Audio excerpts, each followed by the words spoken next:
things actually got in there and break at the level that is so unacceptable that it almost defies imagination? I'm not sure exactly what question you want me to answer. The bolts.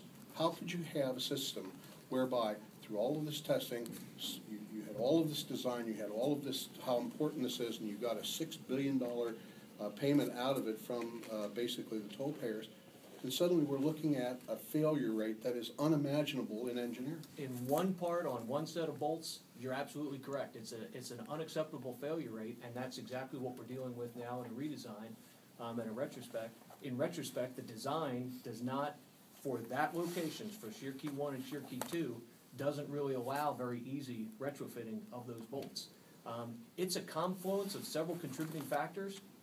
If those factors don't all come together, we're not having this conversation and it performs as designed. Well, Mr. Boutros, my other question is this. You're talking about a collar system and you're talking about a saddle system. The fact of the matter is, if you do a saddle system, you're going to be drilling into these piers, and is there not a chance you may weaken these piers by the drilling you're going to do in order to run these high-tension lines through them? It's a great question, and that's one of the first things that we're going to be looking at in the placement of those through holes, to run the cables through. There are areas within the cap that doesn't really have as much steel in it that would be damaging, or within the area that we're drilling, those, if there are any steels, those are not really engaged in the sense of keeping the system together. So the steel and the caps usually are on the top and the bottom, because that's kind of the structural elements, the design of those. So we're going to be very careful and pretty specific as to where these holes will be drilled.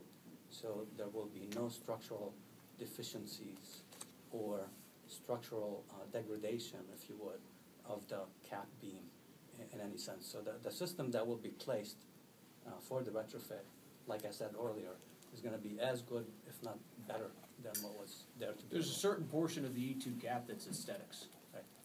And then as far as the concrete shape of it, and where we're talking about incorporating a retrofit strategy is going to be in the aesthetic portion of that, and it won't compromise the performance of the E2 cap at all. Is there still a scenario where you could open this bridge with the broken bolts still being repaired? And last time we talked about that the new bridge, even with the broken bolts, would be safer than the old bridge. The broken bolts are the 96 bolts that were delivered in 2008. We will not open the bridge without, those bolts are out of the question. They're done. They're not going to be counted on. The two scenarios or the retrofit strategies that Andre identified and articulated, those have to be implemented before we can open up the bridge.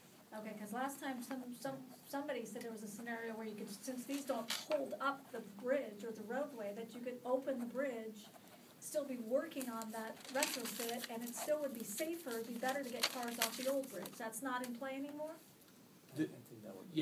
For the 2000, and Tony, you can elaborate on this, for the 2008 bolts, the 96, those are out of play. We plan on implementing the retrofit strategy for those bolts before we open up the bridge. Now, the outstanding question is the disposition of the 2010 bolts. How many of those are there? 192. There's 288 bolts on year 2 in total. So could you open the bridge while you're still repairing or replacing those? That's a possibility. That's a possibility. If the 2010 bolts are determined that they are meeting the performance requirements that we have of them, and we still decide to replace those bolts for one reason or another, we may be able to replace those bolts after you open up the bridge, one at a time or whatever the rate is. But you cannot do that with the 96. Can you tell me how you would replace the 2,000 bolts after the bridge opening? How would that work? And also, the two alternatives, are those similar in price and timeline?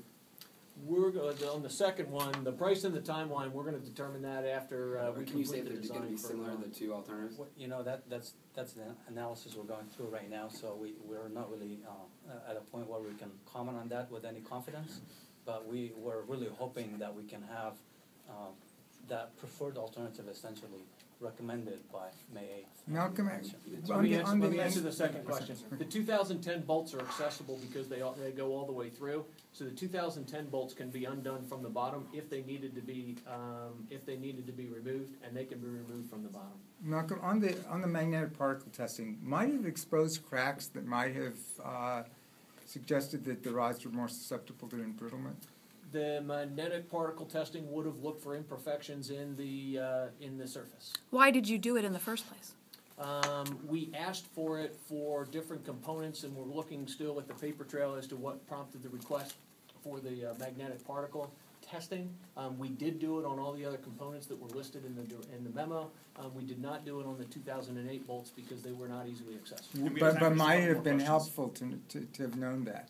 Might that have been helpful? It's additional information. I always feel that additional information is helpful, but it was not a test for hydrogen embrittlement. Stephen talked about the fact that he didn't want to put the blame on anybody, the contractor, the manufacturer at this point, because the board sounded like they wanted to send that bill to someone other than you guys. Is it possible that you guys, meaning your organizations, the state of California, and thus the taxpayers, will have to chip in for part of this cost once this investigation is done? I think we're looking at the very real possibility that there's a confluence of events that led to the susceptibility of the 2008 bolts and the hydrogen embrittlement. That's what we're going to summarize as far as those findings when that investigation is complete, and who is the primary responsible party for that contributing factor. But some of the contributing factors may be owned by us. That's correct. Let's come back on this magnetic particle testing to make sure I'm clear, I understand what you're saying there. First of all, would it have exposed cracks?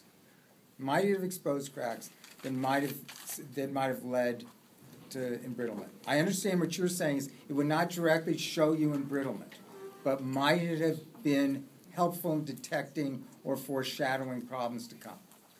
I think I've answered that question as best as I can, not being a metallurgist. I'm sorry, I don't know whether it was a yes or a no. If you answered, I didn't catch it. Was that a yes or a no? That it might have or might not have? It looks for imperfections in the surface. Would that have been helpful? Additional information is always helpful. Would it have been helpful in foreshadowing, perhaps, that there might have been I embrittlement? can't answer that question. Okay, so you don't know whether it would have been helpful. Sure. Okay. One thing that was cited in the documentation was a concern about Dyson's quality control in lieu of this, because it was right at the same time, and these were rush bolts coming in at the last minute. They were virtually due in days before they were going to had to be put in. Was the magnetic particle request somehow in line with trying to make sure that these bolts met the Dyson standard that you would, because it says there are 3 instances where they don't meet standard in 1 year period. We're going back and looking for what the impetus for that request to do the magnetic particling test was. I don't have that information at this time. And on Dyson's performance to us, it was highlighted on some of the insufficiencies, but Dyson's performance to us was certainly inside the box of what we have experienced from contractors and other suppliers. It was not outside the box. In looking at your earlier statements about $1 million to fix this, I've talked to many engineers and they say that's just poppycock. What are we really talking about here? What is your latest estimate of what it's going to cost to do all this? We're going to reserve until we decide what the solution is to determine what the cost and the schedule is. The $1 million reference was premature. All right, last question. When, I think you intimated, but I'm not sure this is clear, in 2 weeks, are you going to be able to say whether the bridge is going to make the Labor Day opening? That depends on whether we can make the call on the 2010 bolts or not. And that's what we articulated in there is pending information that's going to come from tests that we're conducting on the 2010 bolts today. Between now and then, we'll determine whether or not we can make the call on the 2010 bolts. It's the primary driver is whether or not we're going to make Labor Day or not. Why is that And the Malcolm, driver? Because one other- it's the 10 bolts you said you could open the bridge without even repairing the 2010 bolts. So it's really the fix of the 2008 bolts that should determine the opening, right? Or am I confused? I don't know whether or not we can count on the 2010 bolts yet. The investigation into them is still going on. If the 2010 bolts are in the same category as the 2008 bolts, they have to be changed out before we open up the bridge. I don't know the final disposition of the 2010 bolts yet. Malcolm, one other question. If the $1 million reference was premature, could you at least give us a sense of the range for what we're looking at for cost? Even a very large range would be quite helpful. I don't have a range. I think we're looking at procurement estimates, we're gonna have to look at, contractor activities and things like that. I don't have a range. But above $1 million. Yeah, the $1 million was a premature estimate. All right, thank you. Okay, thank you all very Good. much.